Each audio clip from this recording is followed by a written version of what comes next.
Նախաքննական մարմինը միջնորդեց, որպեսզի նիստ արվի փակ, մենք առարկեցինք,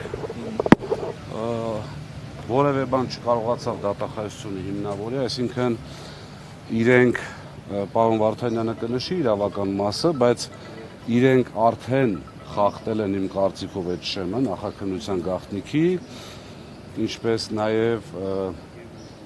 ԿՀ նախագահը հայտարարեց, որ չենք պատրաստում գործը որպես այդպիսին սենց ամբողջությամբ քննել, այսպես ասած դատարանի դեր կատարել։ Մենք նույն հաջողությամբ առարկեցինք, որ եթե այդպես է, բայց այդ դեպքում ինչի բաց չլինի եւ արտահայտեցինք մեր հստակ դիրքորոշումը, որ սա քաղաքական պատվեր է, քաղաքական պատվերի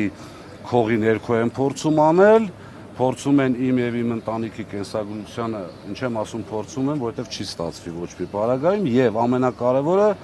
վախենում են, որ հասարակությունը ուղիղ եթերի, այսինքն ամբողջը տեսնելու լսելու դեպքում ուղղակի կհասկանա ինչ է կատարվում։